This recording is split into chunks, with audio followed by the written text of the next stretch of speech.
ये नौजवान ये जो घूम रहे हैं बीच में पुलिस के भाई जरा इनको कहना है बन जाएगी वीडियो, आ जाओ इधर, वीडियो इधर आ जाओ, इनको बाहर भेज दो, मदद करो देखते नहीं इधर आप वीडियो को नीचे भैया वो फोटो तो भैया प्लीज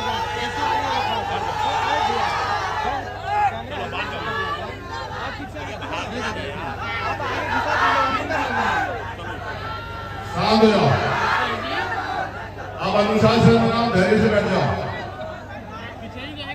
मैं आपके जोश का बड़ा सम्मान करता हूं, लेकिन ये पर्याप्त नहीं है, ज्यादा काम करना पड़ेगा तभी बात आगे बढ़ेगी। इससे पहले आप लोग ध्यान से सुनो। अगर आप इसी तरह से हाय हुल्ला करते रहोगे तो हाय हुल्ला ही आपके हिस्से में आएगा। प्यारे डेहरी विधानसभा के जिम्मेदार नौजवान साथियों, बड़ी संख्या में यहां उपस्थित माता और बहनों, आशीर्वाद देने आए बड़े बुजुर्गों, इस मंच पर उपस्थित हमारी पार्टी संगठन के सभी नेतागण, इस विधानसभा के लोकप्रिय प्रत्याशी भाई फतेह बहादुर सिंह जी,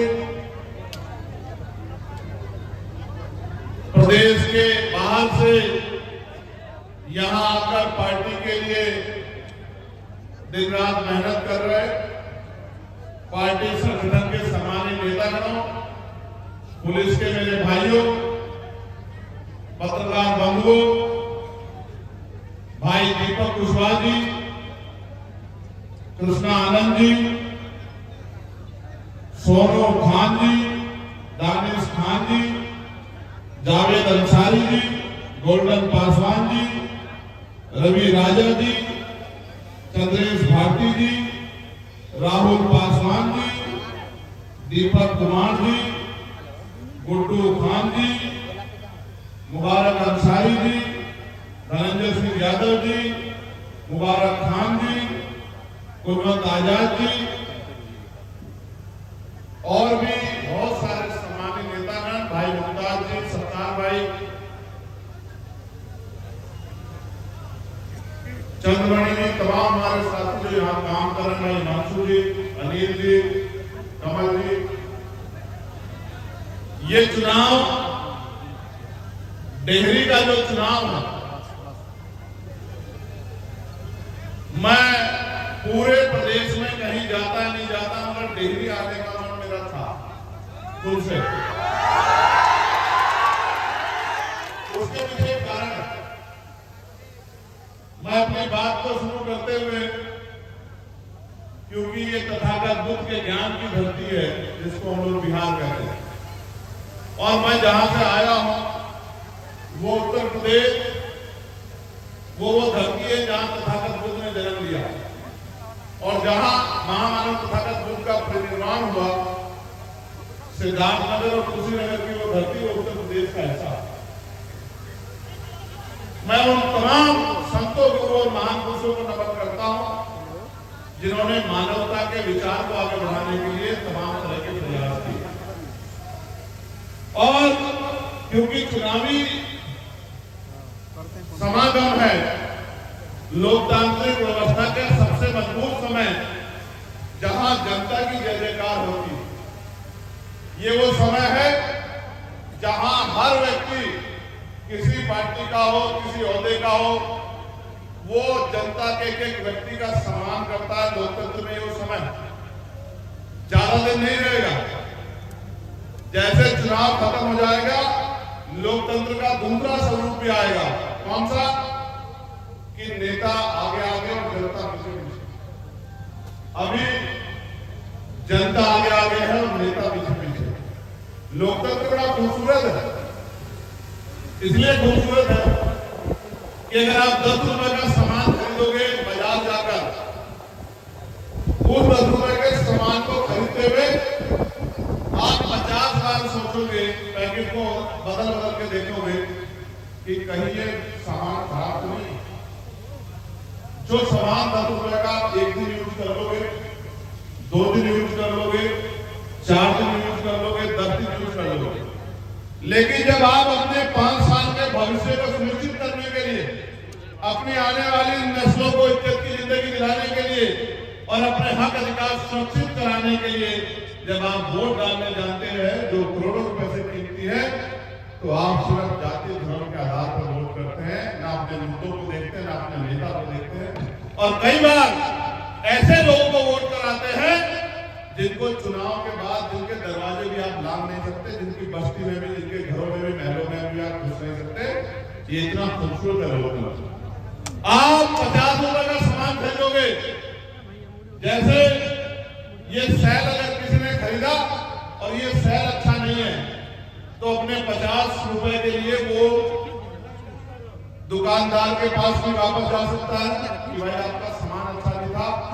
और अगर दुकानदार नहीं सुनता तो भारत के संविधान के आधार पर जो उपभोक्ता न्यायपालिका बनी है वहां जाकर भी अपनी पीड़ा को रख सकता है, न्याय ले सकता है। लेकिन अगर जिसको वोट दी उसने जो वादे किए वो पूरे ना करें, आपके आवाज ना बने, 5 साल आपके गली मोहल्लों में ना आए, विकास ना कराए, आपकी मदद ना करे, आपके साथ खड़ा ना हो, तो आप कहीं नहीं जा सकते किसी न्यायालय में, आप किसी न्यायालय में नहीं जा सकते, कहीं जाकर उसकी शिकायत नहीं कर सकते, उसको कोई सजा नहीं दिला सकते। बस एक ही काम कर सकते हैं कि 5 साल बाद जब दोबारा इलेक्शन आएगा तो उसके खिलाफ जाके वोट करके अपने साथ जो झूठ होता हुआ उसके खिलाफ आवाज उठा सकते हैं, उसको जवाब दे सकते हैं। तो इसलिए मेरा डेहरी में आने का मन था कि नेता तो बहुत लड़ रहा है, कहीं वैचारिक कोई लड़ रहा है जिसके लिए जाके जिसकी मदद मुझे करनी है, जो 85-90% बहुजन समाज के बाद उठाने वाला मेरा भाई है, मेरे जैसा है, वो फतेह बहादुर सिंह डेहरी लग रहा है, मुझे वहां जाना है। ये बात मैंने अपने मन में उसी दिन की और मैं आपको फिर कह रहा हूं, आपके मन में सो नाराजगी हो सकती है कि आपकी सड़क नहीं बनी, आपका एक नाली नहीं बनी, आपका खड़ंजा नहीं लगा। ये एक हिस्सा है जिंदगी का, लेकिन मैं आपको जिम्मेदारी से कहता हूं कि जब तक आपकी आवाज उठाने वाला और आपको सही रास्ते पर ले जाने वाला व्यक्ति आपका नेता नहीं होगा तो आपके भविष्य में बहुत बदलाव नहीं होगा। इस बार परिस्थिति आपके फेवर में है। अगर आपने अपनी वोट का सही प्रयोग किया, जिस तरह के हालात हैं और सत्ता की चाबी अगर आजाद समाज पार्टी गठबंधन के हाथ में आई तो मैं आपको विश्वास कहता हूं ये आदमी जिसको हम नेतृत्व देना चाहते हैं ये विधायक भी रहेगा, मंत्री बनकर आपकी सेवा करेगा। मेरी बात को आप चीजों को समझना, एक तरह के हालात बनेंगे, एक आदमी अहमियत रखेगा, मेरी बात को याद रखना। और हमारा अलायंस जिस तरह से लड़ रहा है, मैं आपको विश्वास दिला रहा हूं सत्ता की चाबी इस अलायंस के पास होगी। मेरी बात को आप याद रखना। प्यारे साथियों, मेरी बात पे गौर करो, बहुत जिम्मेदारी की बात बता रहा हूं। मैंने बिहार को अपनी आंखों में देखा, ऐसा नहीं मैं बिहार चुनाव में आता हूं, पहले भी जब जब के दरभंगा हो, सासाराम हो, कैमूर हो, बक्सर हो, मोतिहारी हो, कहीं भी रोहतास हो, जब जब किसी गरीब कमजोर पे अन्याय हुआ है और मेरी जरूरत पड़ी है, मैंने यही आके आहुति लेकर उसकी लड़ाई लड़ने का काम किया। और मेरी गैर मौजूदगी में भाई गौर राजा, चेयरमैन ज्योति पासवान जी, अबूजल साहब, दीपक भाई, गोल्डन पासवान, ये चंद्रशेखर बनके यहाँ लोगों की आवाज उठाने का काम करते हैं, उनको न्याय दिलाने का काम करते हैं। तो साथियों, मैं नेताओं को भी कहूंगा, बहुत दूर तक मेरी आवाज जाएगी, जिसको बिहार देखना हो, बिहार के बारे में जिसको कुछ करना हो, तो वो कम से कम बिहार के 200 किलोमीटर का सफर ग्रामीण क्षेत्र में जरूर करें।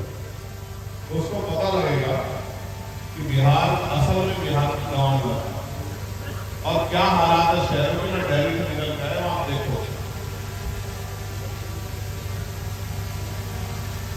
दिल्ली में भी कुछ बस्तियां ऐसी हैं जैसी डेहरी का शहर है, लेकिन बस्तियों में रहता हूं मैं, आपको पता है उसमें बड़े पत्रकार नहीं रहते, उसमें बड़े नेता नहीं रहते, उसमें बड़े उद्योगपति नहीं रहते, उसमें बड़े व्यापारी नहीं रहते, उसमें बड़े अधिकारी नहीं रहते। उन बस्तियों में दलित, पिछड़े, आदिवासी, मुस्लिम समाज के लोग जो यहाँ से जाके अपना पेट पाल लेते हैं और रोजगार करते हैं, वो रहते जानवरों की तरह रहते हैं।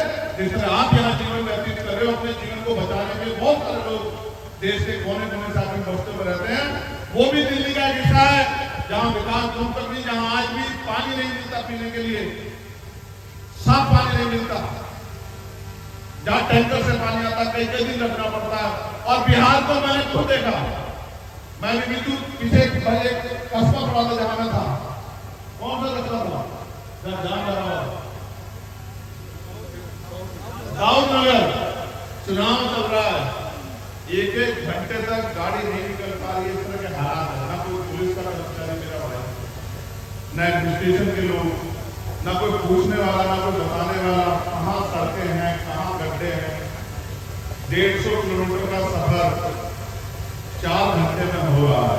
और कहते हैं, मुख्यमंत्री कहते हैं, प्राइम मिनिस्टर आप कहते हैं कि ये सुशासन है, विकास के रास्ते पे 15-15, 20-20 साल से आप सरकार चला रहे हो और आपको ये सुशासन और विकास दिखता। अगर ये सुशासन और विकास है तो मैं समझता हूँ कि कई स्टेट को फिर चांद पर चले गए, मंगल पे चले गए। यही सुशासन और विकास, ना सुशासन है, ना विकास है, ना रोजगार है। और अपना पेट पालने के लिए बिहार का मेरा नौजवान साथी वो जाता है दिल्ली, बंबई, कलकत्ता, बेंगलुरु और 15-15, 20 हजार की नौकरी करता है। और कमरे का किराया से लेकर खाने में उसके 12-15 हजार रुपए खर्च कर 4-5 हजार रुपए बचाकर वो किसी तरह अपने पेट को पालने का काम करता है। इस तरह से लोग बिहार के लोग थे। मेरे भाइयों, जब लोकतंत्र नहीं था, राजतंत्र था, तो डंडा, गोली, बंदूक चलती थी, तोप चलती थी राज बदलने के लिए। लेकिन जब लोकतंत्र आया तो आपकी उंगली में इतनी बड़ी ताकत बाबा साहब अम्बेडकर ने दी है, जिसे चाहो कुर्सी में बिठा दो, जिसे चाहे जमीन पर पड़ा दो। ये ताकत आपकी उंगली में। मैं याद करूंगा बिहार के लेनिन कहे जाने वाले बाबू जगदेव प्रसाद कुशवाहा को, जननायक कपूर ठाकुर, मानव काशीराम साहब, फूले साहू, पेरियार को, डॉक्टर बाबा साहब अम्बेडकर को, मामला राम सुब्रमण्यम को इसलिए याद करूंगा कि वो महापुरुष थे, उनकी वजह से बहुत बड़ा बदलाव हुआ। लेकिन क्या उनका काम पूरा हो गया? 100 में से 90 जो शोषित थे, वो 90 आज शासक बन गए क्या? अभी नारा लग रहा था, वो शासक तब तक नहीं बनेंगे जब तक आप पिछड़ू पर करना नहीं छोड़ोगे। जब आप लोकतंत्र को समझोगे, अपनी वोट की अहमियत को समझोगे और आप अपनी वोट से ताकत बनाने का काम करोगे, जब बदलाव होगा। आज आप इतनी बड़ी संख्या में जुटे हुए, मैं भी देख रहा था, खूब नारा लगा रहे थे, हाथ मिलाने के लिए भाग रहे थे, गिर भी रहे थे। इससे नहीं बदलेगा जब तक आप आज के बाद बस्तियों में जाके लोगों को तैयार नहीं करोगे, एक एक वोट को संगठित करके भाई फतेह बहादुर सिंह जी को केतली के निशान पर डलाने का काम नहीं करोगे, तब तक जीवन नहीं बदलेगा। अगर आपका नेता जाएगा, इस विचार के आधार पर जाएगा, जहां थे वहां तो बंदिशें थी, जब आपका नेता इस विचार के आधार पर जाएगा और जाकर वहां आपके हितों के लिए सवाल उठाएगा, तब सरकार आपकी तरफ ध्यान देगी, तब सरकार के आप आपके लिए खुलेगी। यहां फतेह बहादुर आपकी लड़ाई लड़ेंगे और दिल्ली में चंद्रशेखर आजाद आपकी लड़ाई लोकसभा में लड़ेंगे। हम दोनों भाई मिलके आपके अपने इस परिवार को मुख्य धारा में लाने का काम करेंगे। लेकिन पहली बात आपको आगे बढ़ानी पड़ेगी, 11 तारीख को जब आप वोट डालने जाओगे तो आपको कौन सा बटन दबाना है? जोर से बताओ। चुनाव फतेह बहादुर साहब नहीं लड़ रहे हैं, आप सब लोग लड़ रहे हैं अपने बच्चों के, अपने भविष्य के लिए, अपने क्षेत्र के लिए।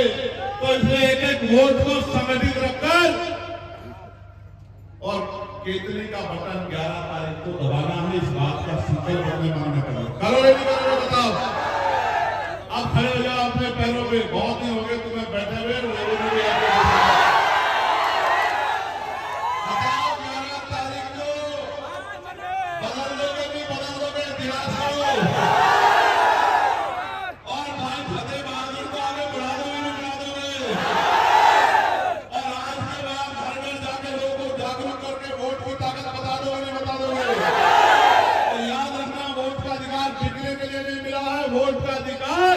गुलामी की बेड़ियां काटने के लिए मिला है, इज्जत सम्मान की जिंदगी के लिए मिला है। तो दोनों हाथों से मुट्ठी बंद कर लो। आवाज दो, हमारा विधायक कैसा हो, हमारा विधायक कैसा हो, टिहरी का विधायक कैसा हो, टिहरी का विधायक कैसा हो, टिहरी का विधायक कैसा हो, औजरों का विधायक कैसा हो, गरीबों का, मजदूरों का, किसानों का विधायक कैसा हो। बहुत बहुत धन्यवाद। जय भीम, जय भारत, नमस्कार, आदाब, सत श्री अकाल, जय मंडल, जय जोहार। आप सबके लिए मंगल कामनाएं। मैदान में डटो और अपनी ताकत बना के साबित करो कि अब अमीर लोग नहीं बैठे कुर्सी पे, अब गरीब जिसको बिठाएगा वो कुर्सी बैठेगा और वो गरीबों को ताकत देने का काम करेगा। कर लोगे भी कर लोगे काम पक्का। बहुत बहुत धन्यवाद।